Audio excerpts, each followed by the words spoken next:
Organisations contributing to a more sustainable Isle of Man were recognised last week at the 4th UNESCO Biosphere Isle of Man Awards. The awards celebrate those contributing to the Man and the Biosphere Programme's global aims of sustainable development, conservation and education, and are organised in line with Biosphere Isle of Man's strategy, working together for a sustainable future.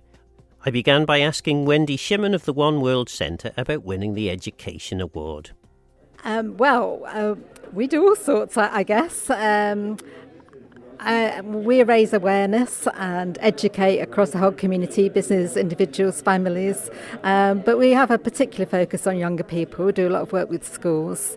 We use the Sustainable Development Goals as a framework, really. So everything we do, every project we do has a link to the Sustainable Development Goals, whether that's environmental or planetary or health or humanitarian. Everything has a link to those goals. All our work has that focus about what is the problem, what is the positive things that we can be doing to help resolve that, even if it's only something very small, and also having a global perspective on that. So we're not just thinking about the Isle of Man and our own biosphere, but how we can positively impact the rest of the world as well. Because I suppose most people's experience of the One World Centre would be on Tynwald Day down in the Arboretum, the fantastic events that you put on there. But it's a much bigger organisation than just an event on Tynwald Day, isn't it? Absolutely, yeah. So the Global Village is all about introducing other cultures and celebrating other cultures that exist on the Isle of Man. But it has grown in recent years to encompass environmental and sustainability groups as well. And again, it's that global perspective. We're a small island and we should be very proud of what we do here. But we're part of a much bigger world and we can be helping and being part of that bigger world as well. And would you say you're optimistic for the future? I mean, it's always a difficult question to ask, but do you think the work that the One World Centre and others are doing, and many people celebrated here today, do you think that work is sufficient? Well, we have to be positive. I meet lots of young people who are quite knowledgeable already about some of these big issues and recognise that we do have challenges. But I guess our role is to encourage them that even if you only take small steps at a time, things are achievable, we can make a difference. And if everybody does a small thing, that ends up being a large thing for the world. So as optimistic as we can be, and we're here to encourage that and take that positive force with us. And in terms of the ambition then of the One World Centre, what would be an ideal world maybe in over the course of the next 5 years as far as the One World Centre is concerned? What would you like to achieve? Well, we're all about addressing inequalities. So some of those basic inequalities here on the island, but more particularly across the world. There's some very vulnerable, marginalised people. I mean, when you think about climate change, the people who are suffering the worst at the moment are those who've contributed least. So it's ironing out some of those inequalities and taking it back to the Sustainable Development Goals. The motto to that is leave no one behind. And that's what we're all about, is trying to achieve that. So raising everybody up and having an equitable and a fair world for everybody. Pippa Lavelle is chef and owner of sustainable restaurant Versa and won the Enjoyment and Engagement Award. I think that I've won this award because for the last few years, every choice and everything I've done in regards to my business has been about sustainability at the core first, then everything else comes after, whether that's literally flavour, profit. Everything comes after sustainability. For me, sustainability is absolutely everything my business is founded on, and everything I do every day. So I think when something's so rooted in you, you just naturally achieve and do things off the back of that when it's your main priority. So yeah, the last few years for me have been winning several awards globally, nationally, and just locally as well. All because I'm trying to influence other people to operate businesses in the same way, really, and just, get everyone to realise that small choices really do add up, and it's something that we absolutely have to be doing right now. And I think people actually want me to win the awards and be recognised for what we do so that I can talk about it. and get people on the same page and actually utilise these awards and stuff as a networking opportunity, and also just to keep spreading the seeds and educating people. So I think I won the award as well a chance to showcase and talk about what we do to hopefully inspire more people, which is the plan. And you said something which I suppose seems quite remarkable, and indeed is in my experience as the operator of a business. You pointed out that, is it really sustainable for people to be going out to eat when they could be making their own food at home? That's quite a bold thing to be saying, really. Yeah, especially when you're a restaurant owner and a chef and it's what you do and what you love and what you care for. Well, to be honest, you don't have to go out to eat for dinner. And especially with COVID and all the time we've had to read cookbooks and get good at, and Instagramming all what we're eating at home and cooking, like, people have really realised, actually, I can cook and I can save a lot of money by not going out and I can eat at home. So for me, as someone with a restaurant that's an unnecessary, and it's a luxury thing that we do, and an unnecessary thing that we do, actually, why would you not try to be as responsible in doing that, and also utilise your business for change and to have impacts around sustainability? It's just not a necessary thing to do, is it? Go out to eat. So for me, coming to Versa, when you come there, one, you're keeping your footprint as small as you can by doing the unnecessary thing that we don't have to do. Secondly, circular economy is at the forefront of the restaurant, and by eating my 8-course tasting menu, you're supporting God knows how many farmers and growers and producers, and so the whole concept of circular economy and keeping the footprint down for the whole community is, well, a way to keep the footprint down for the whole community. But yeah, you're having positive impacts by choosing to dine at the restaurant. And yeah, I mean, I could talk about this all day, to be honest. And sustainability, it's not something you can buy, really, is it? It really is about lifestyle choices, isn't it? Yeah, it's such an umbrella term, and it means something different to everyone. But as long as, in my opinion, each individual is kind of, at least just putting a few into practice and recognising that there's always more to be done and not getting complacent, then, I think you're on the right track, especially in the food industry. The very quick and easy attitudes we have of just eating what we want when we want it, going to the supermarket, it's just really got to change. And I think, obviously, with supply issues from Ukraine globally, and after COVID, and as mentioned earlier, even the death of the Queen, like, all these different changes and things that are kind of shaking up our belief systems and just systems in general and food systems, I think it can all be for a positive reason, actually, and get people to reevaluate what sustainability means to them, and things like the Biosphere and the frameworks. And, for example, Food Made Good, the Sustainable Restaurant Association, has really good frameworks, and all these different organisations with frameworks as to what sustainability is. The more of these frameworks that come out, and the more conversation we have around what they should be demonstrating and what these frameworks should be, then who knows, maybe we'll get somewhere. But as long as each person is doing a little bit, all the small choices will add up, hopefully. And just why not? I think the attitude is, why not? Why would you not choose to be more green, to be more sustainable? Why not? What do you have to lose other than doing something good? Capital International won the Economy Award. Greg Easton represented their investment team. Delighted to get the recognition, but more importantly to see that actually within the investment industry things are starting to change, and sustainable investment in the past 10-12 years ago it was very much niche. Now it's becoming mainstream, and as an investment manager, it's increasingly important for us to look at the environmental impact of our investments as well as the financial returns. And there's long been a belief that you have to sacrifice returns if you want to take a more sustainable approach. However, what we're seeing now is actually the assessment of environmental risks, looking at things like biodiversity, land use and nature loss, that they do have a material impact on financial returns as well. And we were talking about it before as a team, but I think everybody in community wants to make a positive impact on the environment, whether that's cleaning beaches or or planting trees. But what often gets overlooked, whether it's in your pension or whether it's your own wealth, is what you're actually invested in, and whether that's doing harm or good. So we spend a lot of time looking at how to make more positive and sustainable investments. My name's Charlotte Luker. I'm also from Capital International Group. Greg and myself, we're part of the Conscious Capital Forum, which is essentially the group of employees in our business who are motivated and passionate about sustainability. And it's divided into various work streams, and one, for instance, is carbon, and that's how looking at how we reduce our carbon, be that through the way our staff are commuting to work, or how we source our energy.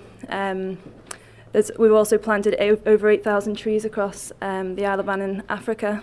So we've also been looking at sort of our international travel, and as a financial services business on the Isle of Man, post-pandemic, you now have to get back out and do business again, and people want to see you. But we've looked at initiatives of how we travel off the island, working with the steam packet, so that we can travel more sustainably than we would have done in the past.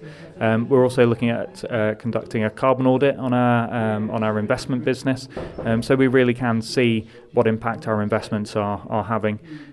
I suppose from a community perspective as well, Charlotte, there's maybe Charlotte will cover a couple of community pieces. So. Yeah, it's not all about the carbon and the environmental side, so we're covering the E, the S and the G of ESG. So in terms of what we do socially, we work with various charities both here on the island and in South Africa. So locally we're working with the Isle of Man Woodland Trust, also working with hospice.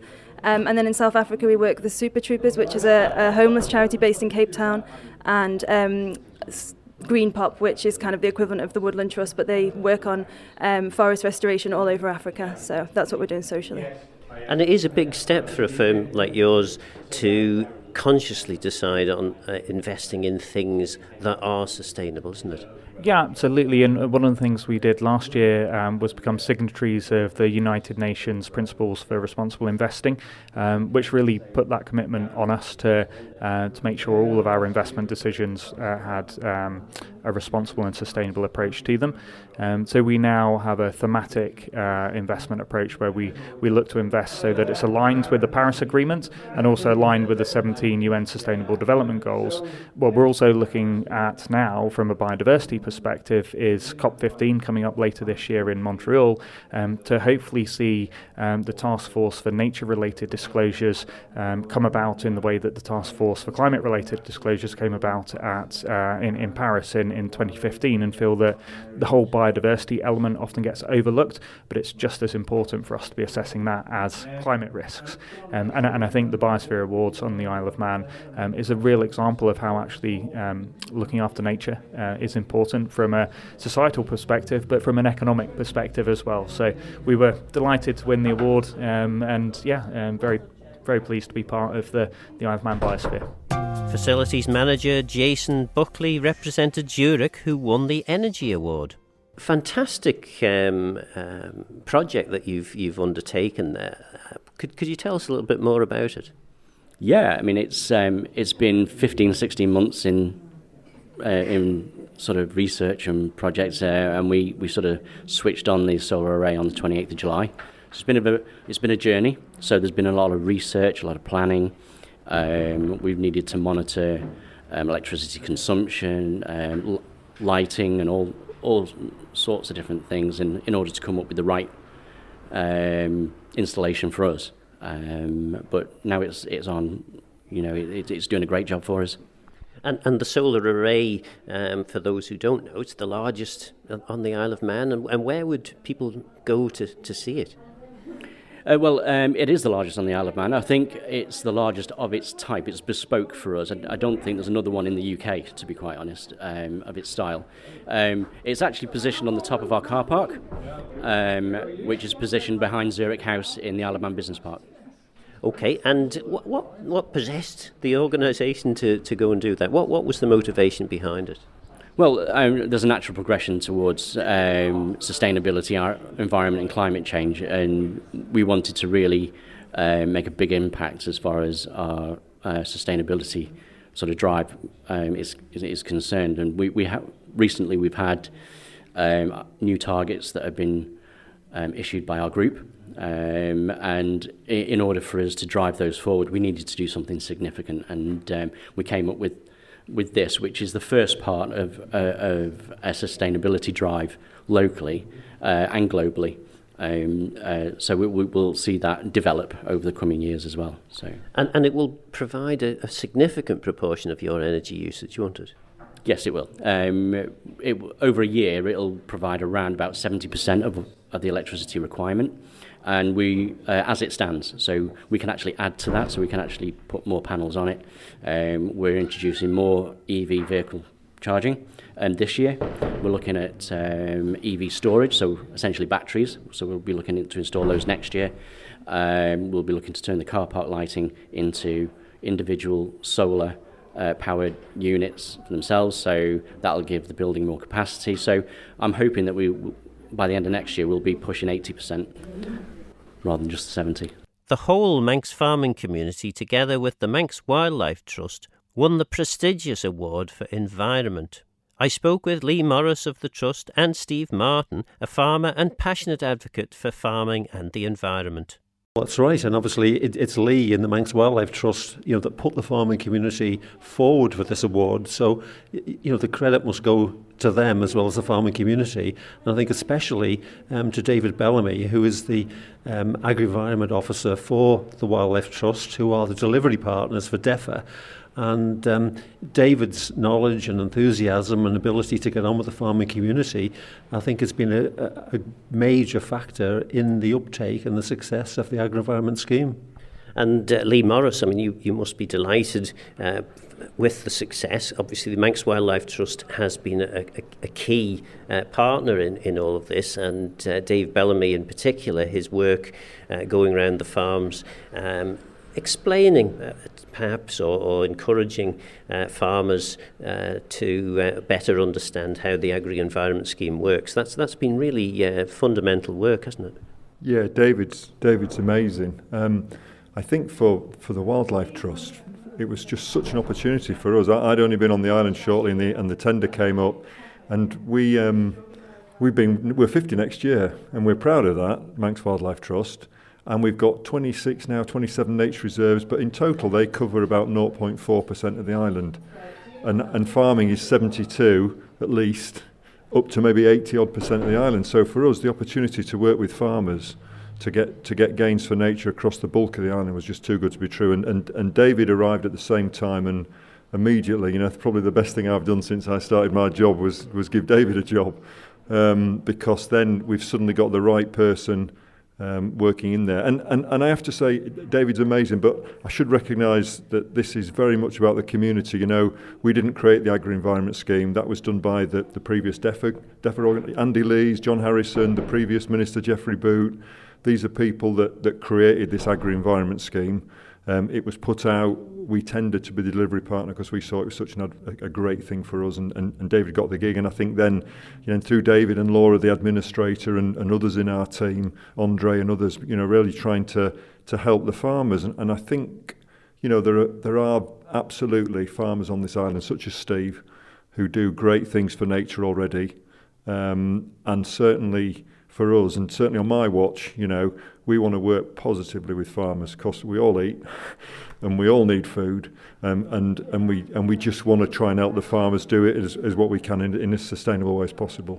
I still remember in some of the earlier discussions when I was Minister for the Environment and Food and Agriculture, John Kenyock, the late and sadly missed John Kenyock, saying, yes, but we already do this. Why do we need the biosphere recognition?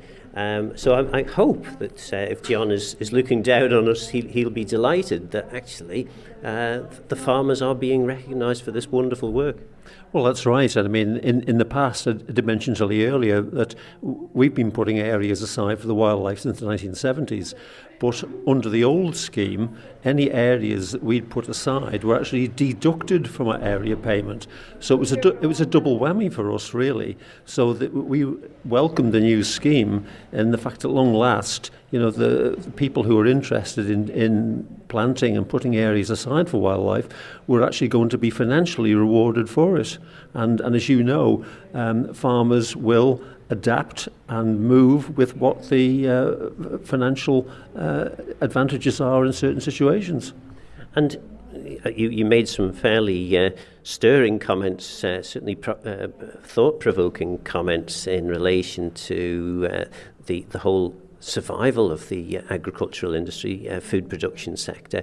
It's an incredibly difficult time, isn't it, at the moment? Very, very difficult. And no matter what sector you look at, and obviously we've been involved with the milling wheat sector, as have others. And this is one of the problems, is that people say we should be producing food, which is quite right. But the problem is, if there is no outlet for the food that we are producing, then we can't produce it. And with the demise of Ramsey Bakery, it calls under threat for like the Laxey Mills. At the moment, we hope that the meat plant will survive and prosper, but there are problems there too. So it's a major problem on the island to sort of sustain some of the parts of the industries that we want. Lee Morris, I mean, you mentioned that you were formerly a food producer yourself. For far too long, there has been this view that food production and the environment are in some way in conflict. It doesn't need to be the case, does it? No. My background was crop growing, actually mainly ornamental crops, but some glasshouse veg crops as well. So I think we all eat, and we can't be in conflict. I think there's a degree of pragmatism. I'm aware of conflicts between conservationists and farmers. That's not the way forward. It's not, and it's to reassure the Manx farming community. That's not me or David. I think that's the whole culture now, right from our chair, Simon Kane, right through Manx Wildlife Trust. Now we want to work positively and pragmatically with farmers because it's just too important not to. I say again, it's 72 to 88% of the island compared to 0.4% of our nature reserve. So we have to work well with you guys, such as Steve, and we love it. It's really enjoyable because they typically want to do it with us. And hopefully this award will encourage more people to actually go out and buy Manx produced food. Well, we hope so, and I think a point I would like to make as well, I know some people were worried that the agri-environment scheme would mean that we're going to be on mass tree planting and it would hit food production, but we only plant up corners and less productive corners of the farm. We're not blanket planting the whole farm. There is still, the majority of the farm is there for food production, but the problem is going to be, and it's a problem for the department and for politicians, is how to address this whole problem of food security for the island. And I don't envy them trying to find a solution, quite honestly. I would advocate that actually the most important reason for Biosphere for the Isle of Man is its economic basis of keeping corporates and funding on the island, and then the environment and everything else benefits from that because those companies are based here, the people that work for them spend money here, they attract more money, and they also want to fund environmental projects because it's good for their ESG, which is on their balance sheet now. So I think it's not a nice to do anymore, it's a must do. And I think these awards and the amount of people that are applying really showcases that people understand that. That's right. And one nice thing about when we undertook the planting we did last year, it was all done in conjunction with the Woodland Trust. And volunteers, we must have had 50 or so volunteers come out to actually plant the trees, including the minister, Claire Barber, and her two boys, which was wonderful. We had people there from the Wildlife Trust. And when people were out planting the trees, people were asking us about farming, asking us about food production. So it was a two-way thing. We're getting the trees planted, but we can also spread the message about what farming is doing for the island. Some real hope and optimism for the future there, and it was a real pleasure to cover the awards. Are these steps in the right direction big enough to make a difference? Or is it a forlorn hope to dream of a sustainable future? Please get in touch with Phil Gorn at manxradio.com and let me know your thoughts and views on the programme. For now, though, I'm Phil Gorn, Guramayu. Thanks for listening.